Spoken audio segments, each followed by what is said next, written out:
I'm currently on Mariner of the Seas on my way back to Port Canaveral right now. It's our last day of the cruise, but I wanted to take some time to talk about what it's like to be an overweight cruiser in an interior room specifically. There are quite a few challenges that you'll see with a Royal Caribbean interior room as an overweight passenger. I'm going to show you what those are, so stay tuned. Let's go ahead and get into this. A little bit of background on me is I'm close to 500 pounds, about 490 right now. I have been losing some weight, but I'm still very much an overweight passenger on a cruise ship. And I am in interior room 8357 on board Mariner of the Seas. So this is the space near the front door. Front door itself, I can't actually go in to the room side to side because as you can see here, my shoulders are actually like up against the wall. I can't barely fit in sideways, but you can easily fit in side to side. Even with my big gut in the way, I still have quite a bit of room here, so that works pretty well. One other challenge you're going to see is using the closet, because the closet door opens up and then this side here opens up and you really don't have a lot of room to get that door open. It works, but it's not a lot of room. So please excuse the mess here. I am in the middle of editing some videos, but the desk area here, plenty big enough for pretty much any size person. I don't have any problem fitting on the seat because there's no armrests on there. And pro tip, if you're in a balcony cabin, definitely don't be afraid to take this chair out to the balcony and use that instead of the armchairs if you don't fit well. But there's really no problem with space here at all. I'm able to work on my laptop from there. When I order room service, I can eat from there. No issues there at all. So opposite of the desk area, you have your sofa. That's where I was recording the beginning part of this video. No problems at all with the sofa, plenty big enough. I think if you had two people here and both people were my size, you definitely wouldn't be able to fit two people on there very comfortably. So here, let's talk about the bed.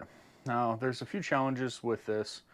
Most notably is going to be the space that you have to get around the bed. There is not a lot of space over here to get through. All right, so I wanted to set this up here to show you guys what it's like getting in and out of here.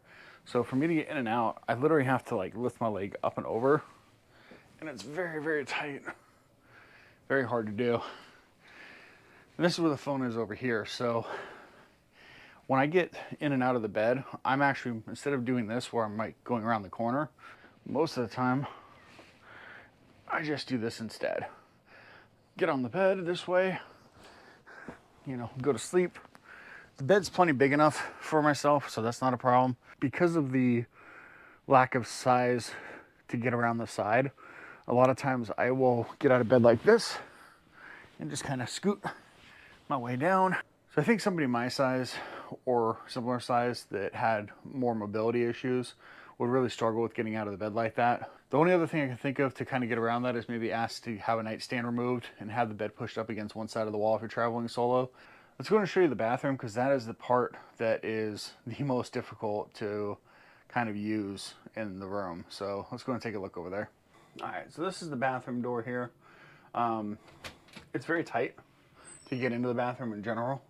And you're gonna see that here, because if I try to get in even sideways, right? Like my gut is scraping up against the door, my back's up against the door. It is a super tight fit.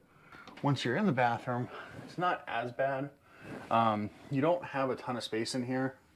So here's the toilet seat, and I'm gonna go ahead and sit down and kind of show you guys what that looks like. So there is not much room at all. I am squeezed in here super tight. There is plenty of leg room, as you can see down here, but definitely not any shoulder room at all. The last part here I want to show you guys is the shower. Now, Royal Caribbean does use tube showers, which is nice because you don't have those cloths that stick to you. But if you're an overweight passenger, the tube does not flex. So you end up with very little room to move around. So if I come in here, I'll just go take a step, and as you can see, even just getting in, I have to turn sideways, and it's a tight fit. All right, so this is me in the shower. So I fit. I got a little bit of room here for my gut. I got a little bit of room on my shoulders. This side here does touch, and this side here does touch. But I got a tiny bit of play where I can move around and kind of like fit in the corner to do my showering, and it works. but definitely tight fit. Plenty of height though, and that one does detach on roll Caribbean, which is super nice. So my overall thoughts about cruising as an overweight passenger: can it be done? Yes. Are you going to run into some challenges? Yes, especially in an interior room.